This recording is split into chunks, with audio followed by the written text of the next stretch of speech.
Camera is rolling. Hi, welcome back to week 10 of The Artist's Way. I am just going to come right out and admit what I'm feeling and what you probably see written all over my face. This was the most difficult week of the journey thus far, and I have been dreading making this video because of that. I know that oftentimes in these videos I'm filled with energy and I just want to share it, and I feel like I have this knack for the energy that I hold to just leak out of me. And so when I'm not filled with that flow of happiness and curiosity, I feel a lot of shame. I feel a lot of shame because I feel like how I'm feeling oftentimes leaks onto other people, and I believe that comes with a certain amount of responsibility. This was a really tough week for me, and there have been other difficult, challenging chapters of this book.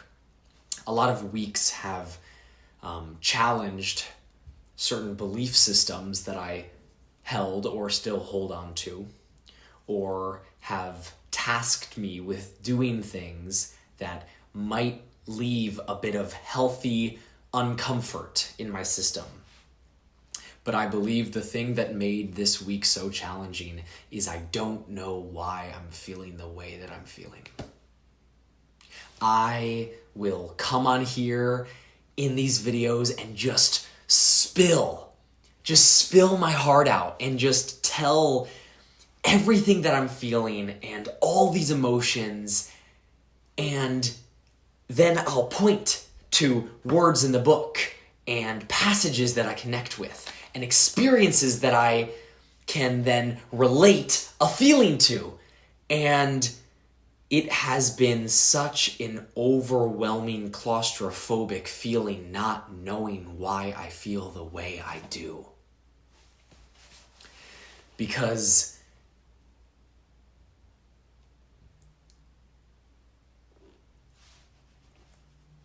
that hasn't happened before in this book. And we've just finished week 10. And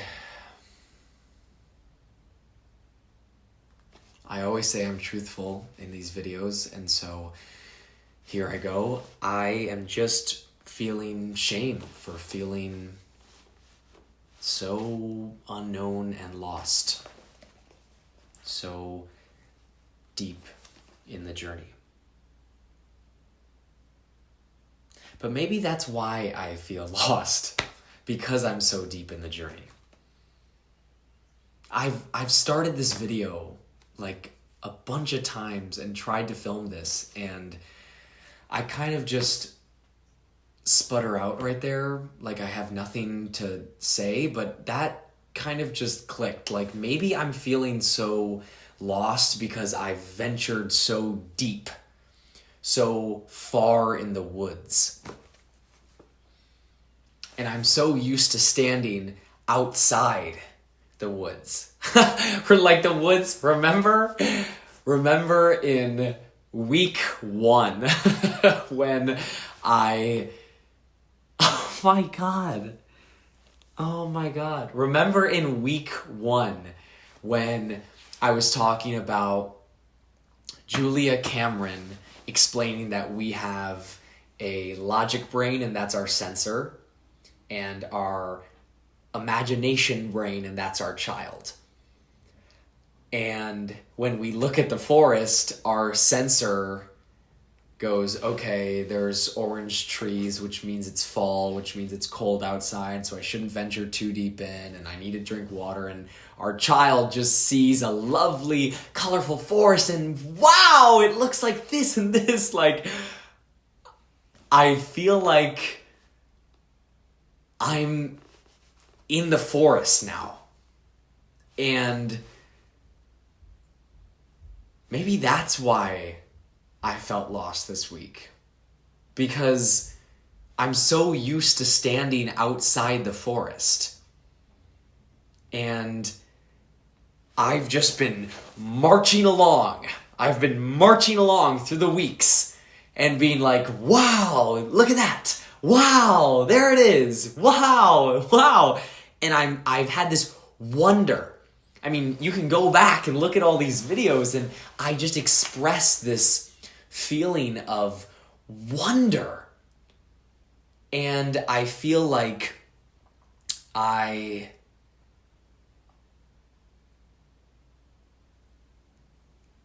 opened my eyes in the lens of the sensor, in the lens of the logic brain, in the lens of, okay, but do we have a plan? Do we know where we're going in this forest? Wait, what is happening? Oh, wait, we've been walking for a long time. And all of a sudden, I started to panic. I am deep in a forest right now. I don't know where I am. And now I've just followed a path in one direction, but that path has gone like this, and then that path has gone like this, and then this, and this, and this, and this, and this, and now I don't know my way back.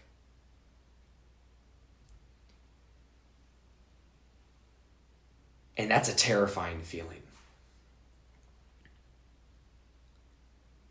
And it's funny because, or it's not funny, but it's so interesting. The illumination that this journey gives you. Because look at even this video. Like, go back into the last 3 minutes. Like, the idea that I have some semblance of control suddenly brings me more joy than I felt in like 3 days. This idea that like, oh my God, oh, that's why. And I subscribe it to a feeling. Okay, I'm feeling bad because I'm lost in the forest. Oh, okay, well that makes sense because this, and oh, remember week 1 and okay, I'm back, so let's do the video now. And instead to confront that fear and that panic and let go and fall into it face first is so unimaginable that my mind works overtime for some semblance of control. What a fascinating last couple of minutes this video has been. I mean, I don't feel the same than when I started this video, which is pretty similar to last week. I don't feel the same at all. And so is that a good thing? Is that beneficial to us? Or would it have been more beneficial to sit in the sink? I don't know. And I don't judge. I just notice. Just like how I noticed that Julia Cameron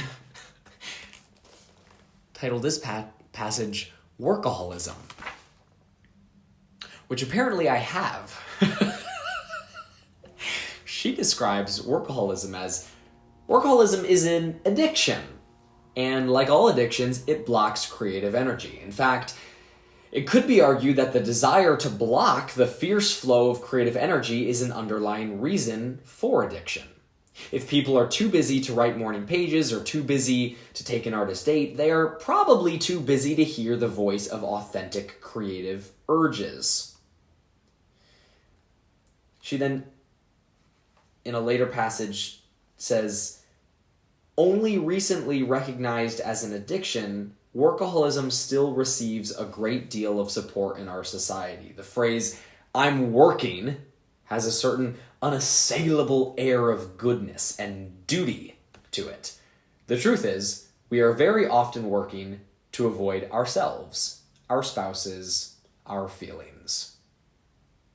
Our real feelings.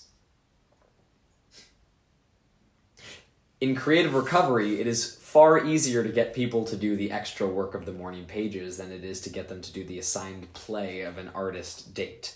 Play can make a workaholic very nervous. Fun is scary.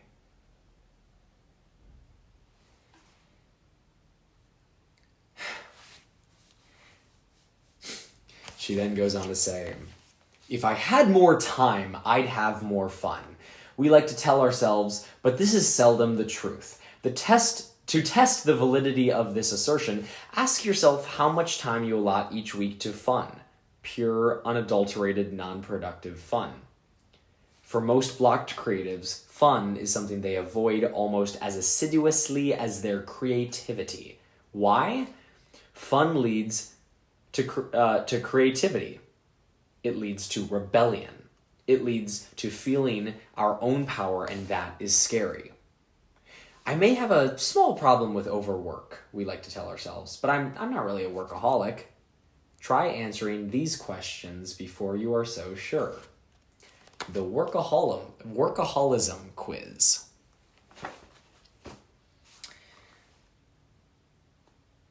Turns out I am a workaholic. The quiz is done and the answers are in. And that was a bit of a gut punch. That was a bit of a kick 'em while they're already down.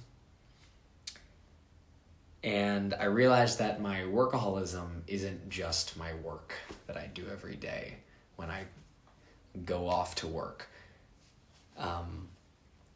My workaholism actually is oftentimes how I embark on a creative process by structuring a plan and assigning tasks and checking the boxes and feeling the joy of rudimentary discipline, and suddenly it's been the whole day and I haven't had any fun. And right now, after saying that, my sensor is screaming at me in my head like, yeah, you're an adult. That's okay. That's okay. You know, some days are not fun. And that's true. That's true, sensor. But for the creative life, fun is also necessary. Fun is our inner child, and our inner child is our path to creativity. So if our creative process is siphoned by tasks, where does our inner child go? Probably hiding in the corner, waiting for you to check off task 47 and call it a day. Gut punch. Doosh. And then, quite poignantly, or you could say ironically, she brings up the drought.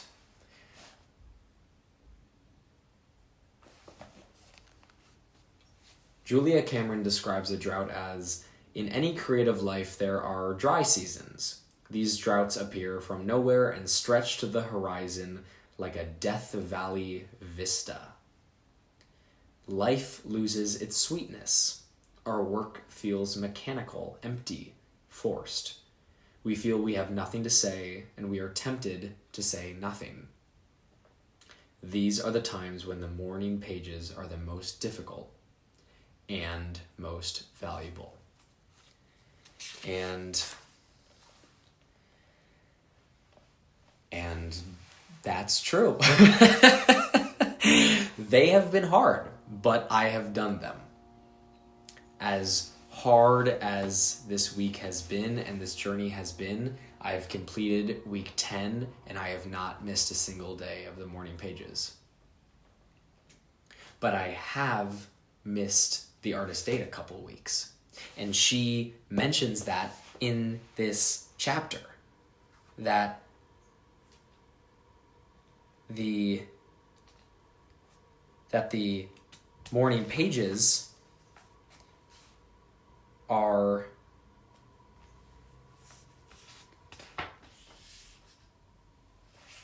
right here. In creative recovery, it is far easier to get people to do the extra work of the morning pages than it is to get them to do the assigned play of an artist date. It's just fascinating to watch myself over this week. And now my camera is about to die, and I don't want to lose this video, so I'll wrap it up. But I just want to say, to end this all, that I'm proud of myself. I'm proud of myself for doing my morning pages every day, and I'm proud of myself for doing my artist date this week. And I'm excited to start week 11 and continue the growth, lost in this forest, finding myself. Okay, bye. I love you.